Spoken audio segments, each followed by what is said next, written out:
Rumah tangga yang baik adalah rumah yang didirikan atas takwa dan ridha Allah Subhanahu wa Ta'ala, yang selalu mengikuti petunjuk kitabullah dan sunnah Rasulullah.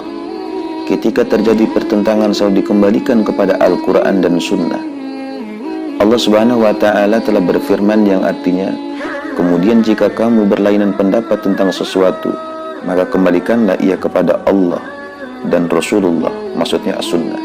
An-Nisa ayat 59. Rumah tangga yang baik merupakan rumah yang luas dari segala sisi, baik segi material maupun non-material, jauh dari pemborosan, baik makanan, minuman maupun perabotnya. Allah Subhanahu wa Ta'ala telah berfirman yang artinya, makan dan minumlah dan janganlah berlebihan. Sesungguhnya Allah tidak menyukai orang-orang yang berlebihan. Al-A'raf ayat 31. Berlebihan yang dilarang adalah dalam masalah material. Memakai perhiasan diperbolehkan asal tidak berlebihan. Yang dilarang adalah yang mengarah ke pemborosan. Khuzaifah bin Yaman dalam kitab Sahih Al-Bukhari mengatakan tentang larangan Rasulullah SAW, yaitu Nabi SAW melarang kami minum dan makan dengan tempat dari emas dan perak, memakai pakaian sutra dan sutra yang bergambar, juga duduk di atasnya diperbolehkan, memakai pakaian dibordir dengan sutra asalkan tidak melebihi 3 cm lebarnya. Aspek non-material dalam kehidupan rumah tangga berkaitan dengan perilaku dan pemikiran penghuninya. Penghuni rumah yang baik adalah muslim yang selalu patuh dan mengikuti alur perilaku Rasulullah SAW. Siti Aisyah radhiyallahu anha menerangkan tentang keputusan Rasulullah yang selalu mengambil perkara yang termudah jika menemui 2 atau lebih persoalan. Mereka harus selalu berusaha menjauhi hal-hal yang kabur dan berusaha keras memperoleh kejelasan. Rumah yang baik haruslah selalu mencerminkan kebersihan penghuninya. Rumah yang suci bersih karena dihuni oleh orang-orang yang cinta kebersihan. Mereka berusaha keras menampakkan hal demikian karena Allah itu zat yang indah dan cinta keindahan, dan Allah menyukai orang-orang yang bersih. Surat At-Taubah ayat 108.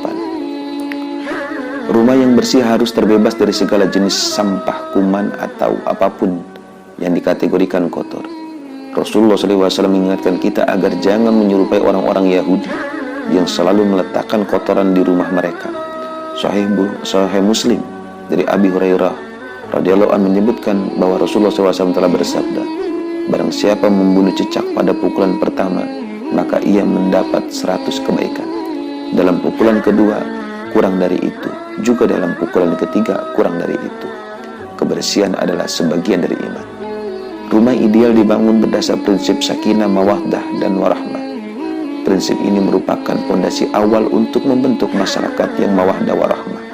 Sebab masyarakat tidak lain adalah kumpulan keluarga atau rumah tangga.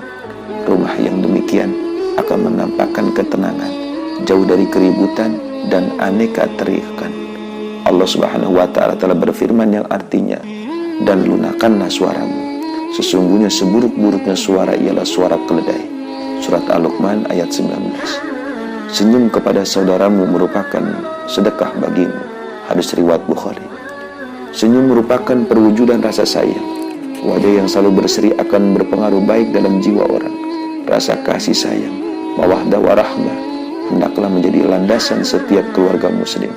Bukankah Allah telah berfirman yang artinya, dan dijadikannya di antara kamu rasa kasih dan sayang.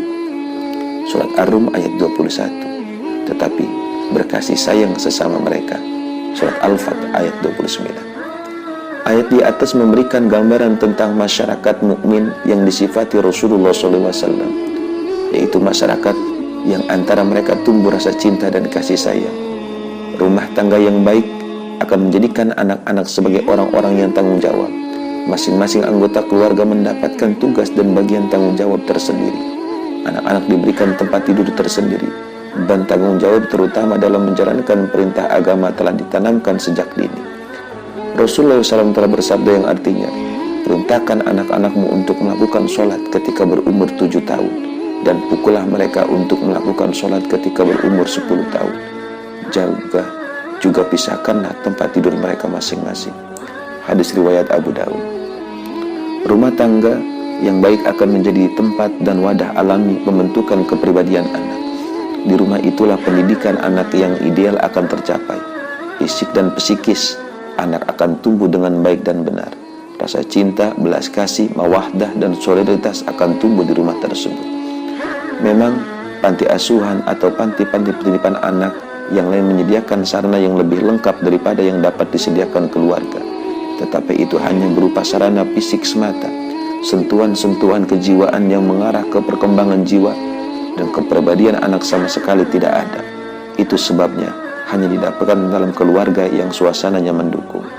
Hubungan orang tua dan anak yang benar-benar harmonis ini tidak mungkin didapatkan di panti asuhan yang mempunyai anak-anak asuh yang banyak, sementara hanya sedikit yang menjadi ibu mereka. Anak akan mengalami kekosongan jiwa dan akhirnya nanti tidak mustahil mereka akan menjadi kelompok yang dijauhi masyarakat karena akhlak mereka yang rusak. Orang tua yang tidak mau memelihara anaknya sendiri jelas akan kehilangan rasa kasih sayang dan emosi-emosi sebagai orang tua. Demikianlah seharusnya rumah tangga bagi setiap muslim harus mampu memberikan ketenangan saraf dan jiwa kepada semua penghuninya. Dan dengan demikian kebahagiaan berumah tangga akan terwujud.